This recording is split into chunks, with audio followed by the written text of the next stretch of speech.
বিশাল নীল সমুদ্রের বুক চিরে এগিয়ে চলছে এক দানব। না, এটি কোনো প্রাকৃতিক দানব নয়, এটি মানুষের তৈরি সবচেয়ে শক্তিশালী যুদ্ধযন্ত্র। এটি হলো ইউএসএস আব্রাহাম লিঙ্কন, আমেরিকার পারমাণবিক শক্তিচালিত বিমানবাহী রণতরী। এই জাহাজের কাছে গেলে যে কোনো শত্রু রাষ্ট্রের হৃৎপিণ্ড থেমে যায়। আজকের এই ভিডিওতে আমরা জানব এই বিশাল যুদ্ধ জাহাজটির আকার কতটা বড়, কিভাবে এটি চালানো হয়, কিভাবে পারমাণবিক চুল্লি দিয়ে এটি চলে, এটিকে ডোবানো কতটা কঠিন এবং সবচেয়ে গুরুত্বপূর্ণ প্রশ্ন, কতটি ব্যালিস্টিক ক্ষেপণাস্ত্র এই জাহাজকে ধ্বংস করতে পারবে। তাহলে চলুন শুরু করা যাক।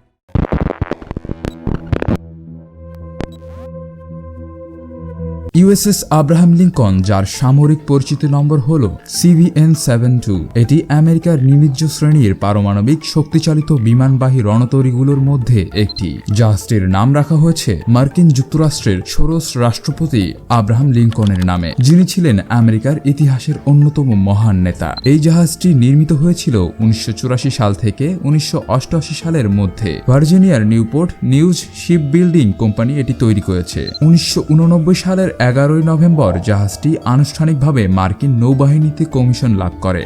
2003 সালে এই জাহাজটি ইতিহাসের পাতায় চিরস্থায়ী জায়গা করে নেয়। সেই সময় আমেরিকার তৎকালীন প্রেসিডেন্ট জর্জ ডব্লিউ বুশ এই জাহাজের ফ্লাইট ডেকে দাঁড়িয়ে ঘোষণা করেছিলেন, ইরাকে আমেরিকার যুদ্ধের প্রথম অপারেশন শেষ হয়েছে।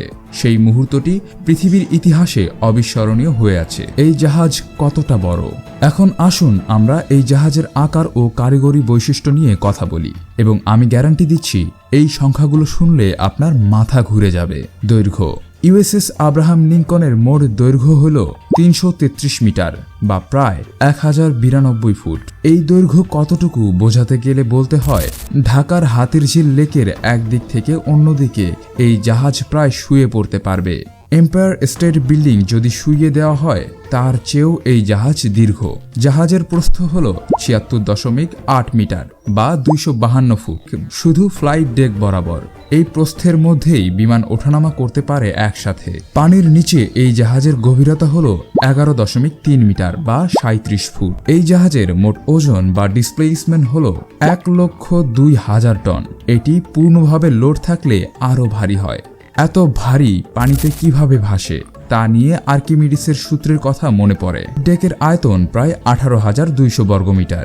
এই ডেকে একসাথে 80টিরও বেশি বিমান রাখা সম্ভব। এই জাহাজটিতে রয়েছে প্রায় 2500 এর বেশি কক্ষ ও কম্পার্টমেন্ট। এটি মোট 25 ডেক বা 25 তলা নিয়ে গঠিত।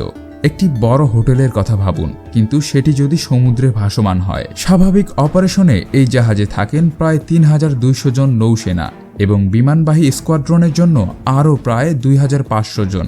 মোট প্রায় 5700 থেকে 6000 জন মানুষ। বিমানের সংখ্যা: এই জাহাজ বহন করতে পারে 70 থেকে 90টি যুদ্ধবিমান।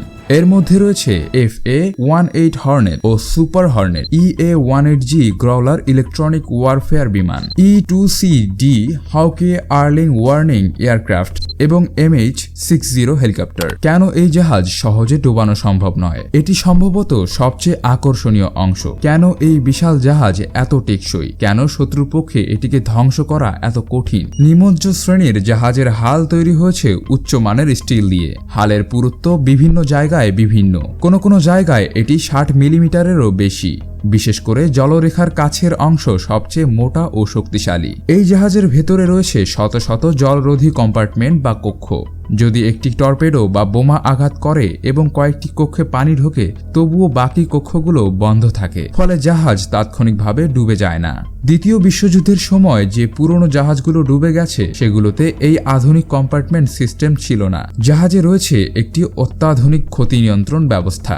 আগুন লাগলে বা পানি ঢুকলে স্বয়ংক্রিয় পাম্প, হোম সিস্টেম এবং প্রশিক্ষিত দল তাৎক্ষণিকভাবে কাজ শুরু করে। আর্মড কেভলার সুরক্ষা: গুরুত্বপূর্ণ এলাকাগুলো যেমন নিউক্লিয়ার রিয়্যাক্ট, অস্ত্রগুদাম এবং অপারেশন সেন্টার ক্লেভার এবং বিশেষ ধাতু দিয়ে সুরক্ষিত। এই জাহাজ ঘন্টায় প্রায় 30 নটিক্যাল মাইল প্রায় 56 কিলোমিটার বেগে চলতে পারে। শত্রুর আক্রমণ থেকে দ্রুত সরে যাওয়ার ক্ষমতা এটিকে আরও টিকিয়ে রাখে। এই জাহাজ একা থাকে না, এর সাথে সবসময় থাকে একটি পূর্ণ ক্যারিয়ার স্ট্রাইক গ্রুপ, যার কথা আমরা পরে বিস্তারিত বলবো। এই জাহাজ চালানো কোনো সহজ কাজ নয়। হাজার হাজার মানুষ একসাথে কাজ করেন। প্রতিটি বিভাগ আলাদা হবে, কিন্তু একসাথে সমন্বিতভাবে। জাহাজের সর্বোচ্চ অধিনায়ক হলেন কমান্ডিং অফিসার, সাধারণত একজন ক্যাপ্টেন পদমর্যাদার অফিসার।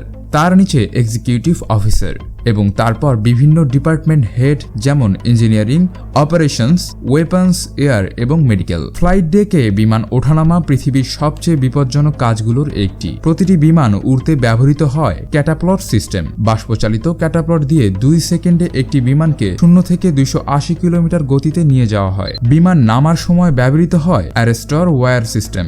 মাত্র 90 মিটার দূরত্বে বিমানকে থামিয়ে দেওয়া হয়। ফ্লাইট ডেকের প্রতিটি কর্মীর জার্সির রং আলাদা। হলুদ মানে ডিরেক্টর, লাল মানে অস্ত্র বিশেষজ্ঞ, নীল মানে চালক, সবুজ মানে মেকানিক। এটি একটি রং কোড সিস্টেম যা বিশৃঙ্খলা রোধ করে।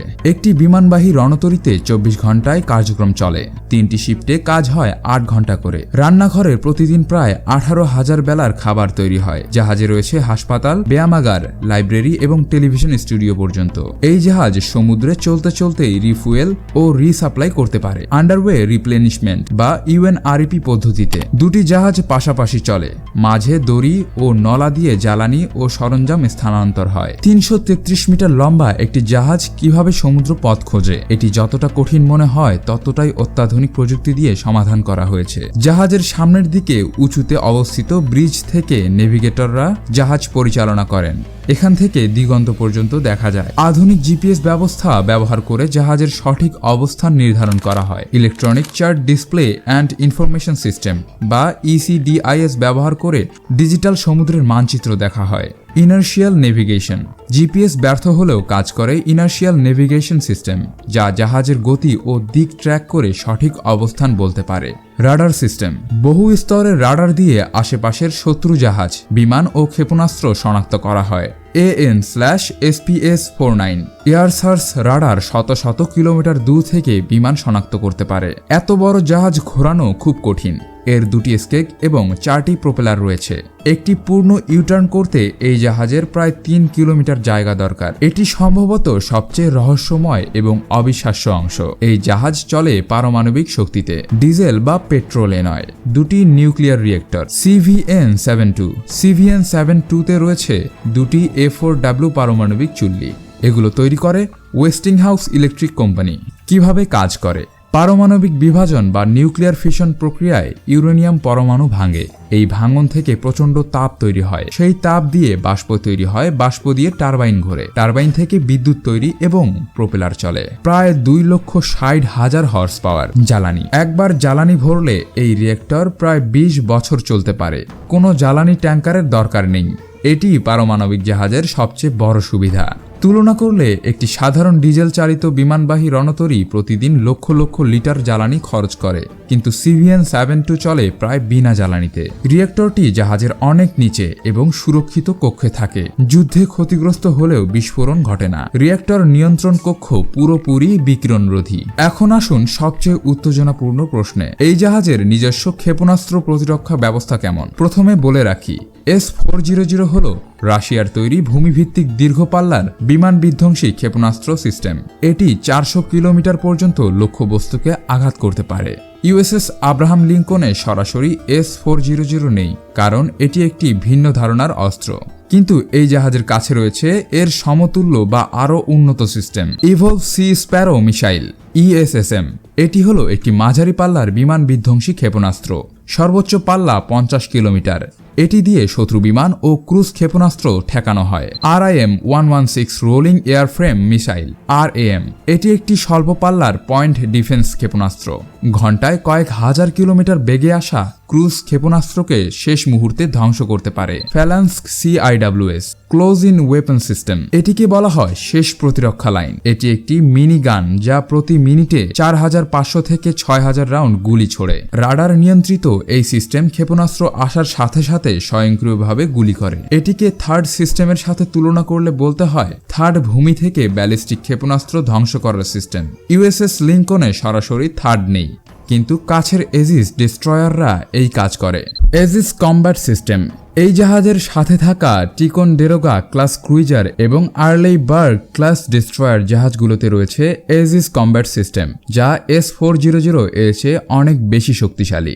এটি একসাথে শত শত লক্ষ্যবস্তু ট্র্যাক করতে পারে। SM-3 ব্লক IIA ক্ষেপণাস্ত্র দিয়ে এজিস সিস্টেম মহাকাশ থেকে আসা ব্যালিস্টিক ক্ষেপণাস্ত্র পর্যন্ত ধ্বংস করতে পারে। USS আব্রাহাম লিঙ্কন কখনো একা চলে না, এর সাথে সবসময় থাকে একটি ক্যারিয়ার স্ট্রাইক গ্রুপ বা CSG। একটি সাধারণ ক্যারিয়ার স্ট্রাইক গ্রুপে থাকে একটি বিমানবাহী রণতরী যেমন CVN-72, 1 থেকে 2টি টিকনডেরোগা ক্লাস ক্রুইজার, 2 থেকে 3টি আর্লেই বার্গ ক্লাস ডেস্ট্রয়ার, 1 থেকে 2টি সাবমেরিন, লস অ্যাঞ্জেলস বা ভার্জিনিয়া ক্লাস, একটি সাপ্লাই জাহাজ। এই পুরো গ্রুপটি মিলে একটি দেশের বায়ুসেনার চেয়ে শক্তিশালী। সাবমেরিনগুলো জাহাজের চারপাশে 300 থেকে 500 কিলোমিটার দূরত্বে টহল দেয়। কতটি ব্যালিস্টিক ক্ষেপণাস্ত্র এই জাহাজ ডোবাতে পারবে? একটি বা দুটি সাধারণ ক্রুজ ক্ষেপণাস্ত্র যদি আঘাত করে, জাহাজের ক্ষতি হবে কিন্তু ডুববে না। দ্বিতীয় বিশ্বযুদ্ধে বহু বিমানবাহী রণতরী একাধিক আঘাতের পরেও চলতে সক্ষম ছিল। চীনের DF-21D ক্যারিয়ার কিলার। চীন তৈরি করেছে DF-21D ব্যালিস্টিক ক্ষেপণাস্ত্র, যা বিশেষভাবে বিমানবাহী রণতরী ধ্বংস করার জন্য ডিজাইন করা হয়েছে। এটি 1500 কিলোমিটার পাল্লার এবং মহাকাশ থেকে নেমে আসে প্রায় 10 মাখ গতিতে। একটি DF-21D যদি সরাসরি আঘাত করে তাহলে জাহাজের ব্যাপক ক্ষতি হতে পারে এবং অপারেশনাল ক্ষমতা হারাতে পারে, কিন্তু এটি থামানোর উপায় আছে। এজিস সিস্টেম এবং SM-3 ক্ষেপণাস্ত্র এই ধরনের আক্রমণ ঠেকাতে পারে। তাছাড়া জাহাজটি ক্রমাগত অবস্থান পরিবর্তন করে। বিভিন্ন সিমুলেশন ও বিশ্লেষণে দেখা গেছে যে CVN-72 ধরনের একটি জাহাজকে সম্পূর্ণ ধ্বংস করতে হলে দরকার হবে একাধিক উচ্চ ক্ষমতার ব্যালিস্টিক ক্ষেপণাস্ত্র, একাধিক দিক থেকে একযোগে আক্রমণ এবং প্রতিরক্ষা ব্যবস্থা সম্পূর্ণভাবে অকেজো করে ফেলা। কিছু বিশেষজ্ঞদের মতে 5 থেকে 10টি উন্নত ব্যালিস্টিক ক্ষেপণাস্ত্র যদি একই সময় বিভিন্ন দিক থেকে আঘাত করে তাহলে এই ধরনের একটি জাহাজ ক্ষতিগ্রস্ত হতে পারে। তবে সম্পূর্ণ ডোবানোর জন্য সংখ্যাটি আরও বেশি এবং পরিস্থিতি আরও জটিল। মনে রাখবেন, একটি নিউক্লিয়ার ওয়ারহেড যদি ব্যবহার করা হয় তাহলে একটি আঘাতই যথেষ্ট, কিন্তু সেটি পারমাণবিক যুদ্ধের সূচনা করবে। বাস্তবে এই জাহাজকে একা ধ্বংস করার চেষ্টা একটি অকল্পনীয় ঝুঁকি, কারণ পুরো ক্যারিয়ার স্ট্রাইক গ্রুপ একসাথে প্রতি আক্রমণ করবে। সাবমেরিন শত্রুর জাহাজ ডোবাবে, যুদ্ধবিমান আক্রমণকারীকে ধ্বংস করবে এবং আমেরিকা পারমাণবিক প্রতিক্রিয়ার হুমকি দেবে। USS আব্রাহাম লিঙ্কন এটি শুধু একটি জাহাজ নয়, এটি আমেরিকার সামরিক শক্তির প্রতীক। 333 মিটার দীর্ঘ এই ভাসমান দুর্গটি পারমাণবিক শক্তিতে চলে, 90টি যুদ্ধবিমান বহন করে এবং 6000 মানুষের জীবন ধারণ করে। এটিকে ধ্বংস করা কি সম্ভব? প্রযুক্তিগতভাবে হয়তো সম্ভব, কিন্তু বাস্তবে এই ঝুঁকি নেওয়া মানে তৃতীয় বিশ্বযুদ্ধ ডেকে আনা। তাই আজকের পৃথিবীতে এই জাহাজগুলো যত না যুদ্ধ করে তার চেয়ে বেশি যুদ্ধ ঠেকায়।